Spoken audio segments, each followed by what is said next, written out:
What is going on, guys, and welcome back to a new video on my channel. Today we are doing a track guide on F1 23 in the F1 24 W15 livery, and we're jumping right into the action. I will share the setup after the lap. I will show you the little track guide that we are always gonna do, the slow track guide. So first of all, we're in Bahrain, of course, first race of the season.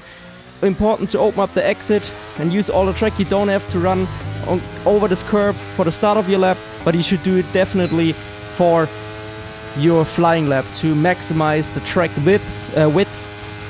So now heading into turn 1, you brake roughly here before the 100-meter board. Very hard braking. You kind of want to hold the brakes a little bit to make the rear slide. Depending on your setup, you really want this little drift, control drift, get close to the apex, never hit the inside, be in third gear, throttle as much as you can, upshift into fourth before turn 2, nearly flat, and then use all the track. But if you can, stay off the red and white curb, it's easier, especially on high FPS. Now, into turn 4, you brake just after the 100 meter and before the start of this curb, down to fourth gear. Also hold the same brake bias as in turn 1. In turn 1 you can maybe even be one higher if you feel like you're locking too much the rear and you're spinning all the time.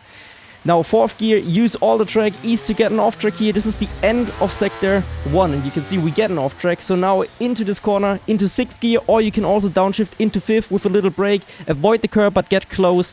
Now into 6th again in case you downshifted, flat out through this whole part. Be careful with track limits on the exit. You should never cross the curb too much, otherwise you will get an off track and it will be slow. Now, still same brake bias. You could also put the differential into 50 for the S section, but it's getting very tricky with the setup. This is more like an esports based setup. Now, hard braking again, a hairpin, so you want to slide around the corner. We didn't nail it on our actual hot lap. Third gear, now try and rotate the car on the throttle as much as you can without losing the grip on the rear end. Then flat out, still same brake bias, everything in 55 diff. Now, open up the corner here, get close to the outside curb but never brake onto it. And you want to slide the rear end again a little bit, third gear before the apex. Use all the track so you can go over the curb, or you have to stay fully off it, otherwise you will get a wheel spin. But I usually tend to go over it because you can accelerate over here. It's still a bit trickier, so if you struggle with that, stay on the track. And now for the next turn, this one here, the left-hander.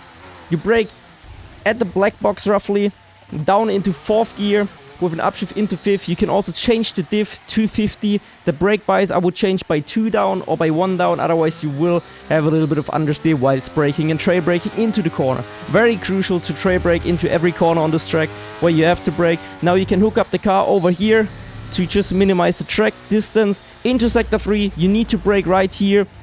So once the corner starts to turn, like it goes from a straight to a turn, you need to brake hard and trail brake again down into 4th gear, close to the curb. You don't need to hit the curb, you want to get close to it and accelerate as early as possible. You can lose so much time in the final sector, you don't believe it. It seems like the easiest part of the track, but it's so tricky, and you want to use the outside part of the track as well. So make sure you run everything, every single little bit. So I didn't talk about differential. Differential you can already use in the corner before on 55, and the brake bias you can use in 55 or 56, so also a little bit higher than on the previous one before. More or less like all the other corners, just like in the ones where you go lower, you don't want this. And in this final corner also maybe one lower than your usual brake bias. 55 diff, can use 50, but it's easier on the exit to run 50. And here you really want to start braking. Basically, once you get past the curb, I believe, yeah, like 70, 80 meters or something, very hard braking down to 4th gear. Don't hit the inside curb, but get close to it, and then run fully over it. Also, everything in 4th gear, and then run fully over here until the track limits. You don't want to get an off track, of course, but if you floor it early enough and you get super close to the track limits, you will gain so much onto your next lap and also on your hot lap. So you need to do that definitely, and then open the DRS, complete the lap, and this is your hot lap around Bahrain. We are gonna watch it also with commentary in full speed now, and after that I will share the setup. So let's get into it. Okay, so again, preparing your lap for turn 1. You want to focus on the 100-meter board. Right before that, you hit the brakes hard, you see, and we trail brake, we lock the rears a little bit, get a bit of that extra rotation that we need, and now we have to play with the throttle in turn 2, use all the exit on that outside curb in turn 3.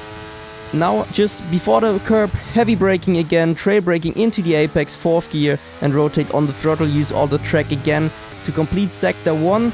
Now we hook it up on the inside, we avoid the curb. On this inside you can hug the curb, we don't get too close there. We missed the apex a little bit, so we brake too late.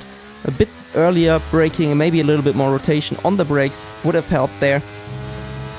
And now also here, we missed the apex again, but we got nice rotation on the drift. So that didn't matter too much, unfortunately, in this game. In real life it should cost a lot of time, but this is how the game works. And now into the fast left-hander, we changed the brake bias, 50 diff as well, 4th gear, early on the power. And now lining up the car here on the inside, sector 3, here we go. A little bit of braking, trail braking into the apex, early on the power.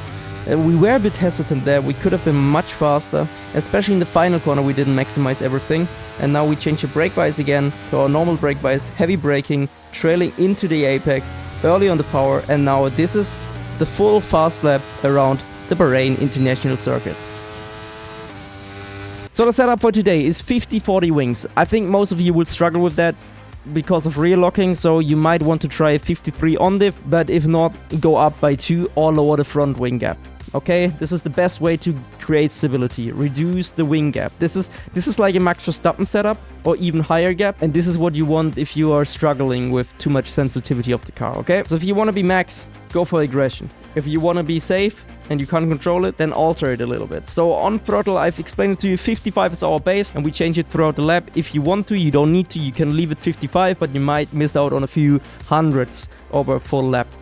In the race, I would always keep it 55 and maybe even increase it a little bit if you feel like it. Differential, in the race 52 or 53. In quali, I would recommend 52 if you're really daring 51. Again, a Max Verstappen kind of setup, but you don't have to. 52 is fine, 53 is also fine in quali. Right, left, as a suspension geometry, we are not gonna touch that. And on the suspension, we have today 2010 5-1 anti-roll bar, 35-39 right height. And you can play around a little bit again here. You can stiffen up the front suspension and you can lower by that the front right height, but I wouldn't go too low because the curbs will kill you. So I just used the baseline of time trial, which was this year. Literally, this is time trial world record baseline, and mainly what I've changed is the wings because the setup felt pretty alright, and the usual brake bias for the setup was 56. In a race you could run 57 probably nearly everywhere. In quali you can also run 56 everywhere, but you can always change it a little bit depending on your driving style. If you feel like you're locking too much on the rear, change it towards the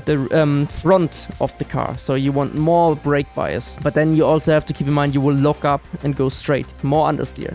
Higher brake bias, understeer, lower brake bias, oversteer. So rear locking, drifting. That gains you time in hairpits, not in high speed. But in high speed also, a low brake bias, if you don't overbrake, you get more rotation. So usually a lower brake bias is always fast on the F1 game. And then on the tire pressure, I would probably put it to something like 22.5 and 20.2, or maybe even leave it like this. Try to increase the fronts a little bit, but you could also run minimum. That's fine as well. And if you really want to gain lap time, just change the FPS to 60. We drove with 120. Let me know what you think, and make sure to smash the like button, subscribe, hit the bell, and leave a comment if you enjoyed this video, and setup if you improved by it. So I will see you in the next one. Have a great day. You're Marcel.